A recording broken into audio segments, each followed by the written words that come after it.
This is a Poeartistry Gold Moment by the author James Lynch. Hello, perceptive reader. Welcome to this Poeartistry Gold Moment. And in an effort to keep this brief, I want to address something since we're talking about human rights. We're talking about spiritual rights recently on the Poeartistry Gold Moment. And now we're talking about as well laws of the land. And sometimes I told you there are laws and principles, if you will, that's in the church that are not outside in the civilization in general, and vice versa. There are rights and privileges inside the church, God's house, that are not outside in the civilization, you see, in general, and vice versa.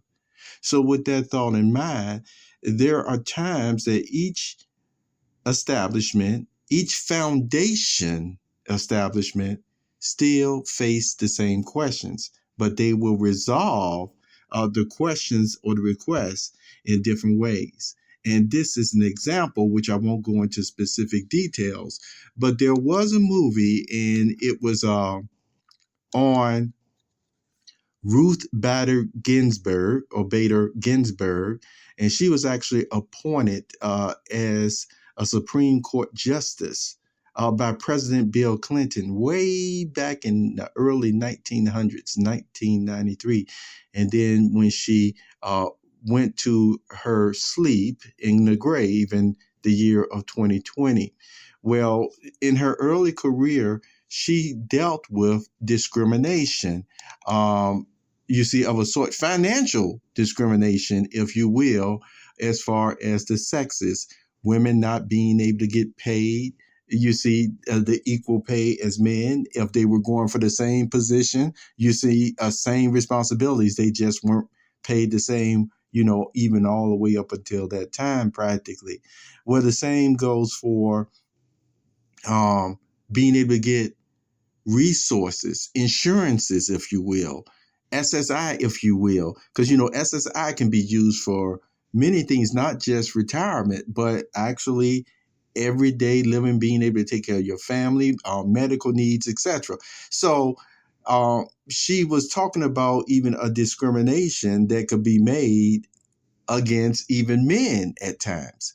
All the same, the argument involved where the court, you see, when the court of that time, and it's a movie that talks about this called On the Basis of Sex, they were mentioning that, there is no reference as far as in the Constitution as directly to a woman. You see, the term is not used, the word is not used. And then Ruth Bader Ginsburg made the argument, well, the word freedom isn't used either.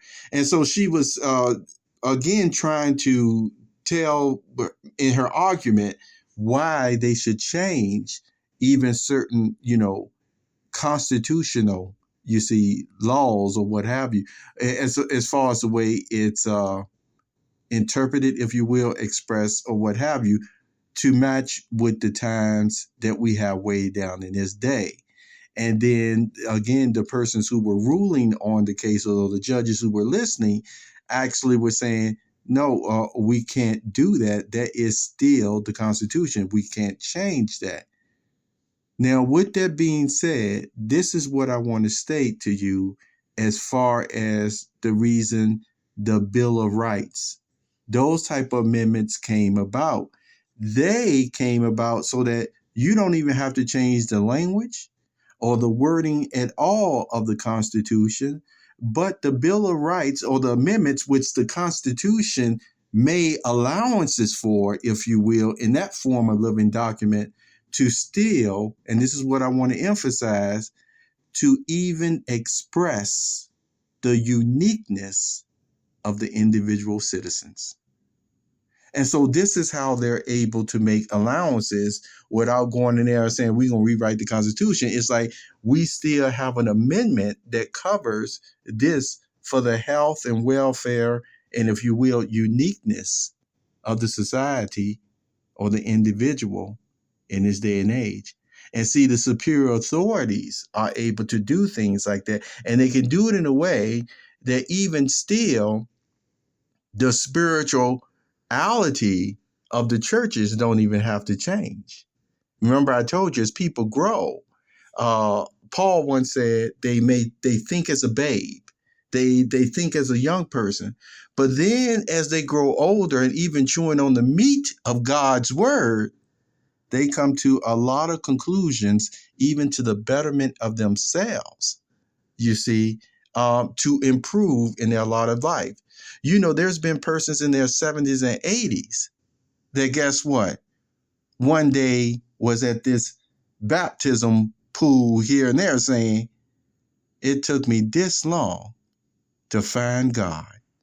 It took me this long to find spirituality in this way, this enlightenment in this way.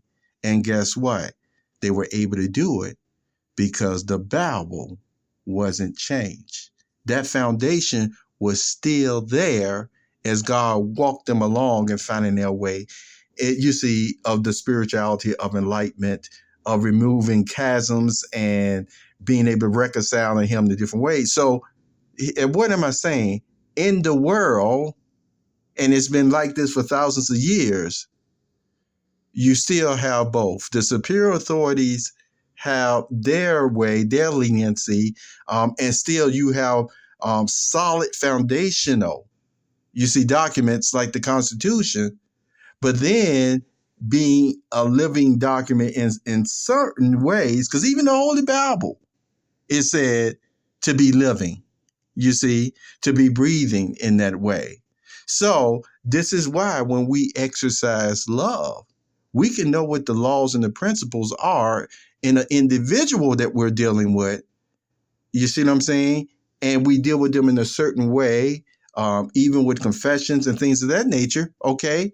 But it still doesn't change the fact that we still have what is the foundation? Where are we still trying to get to, in the future?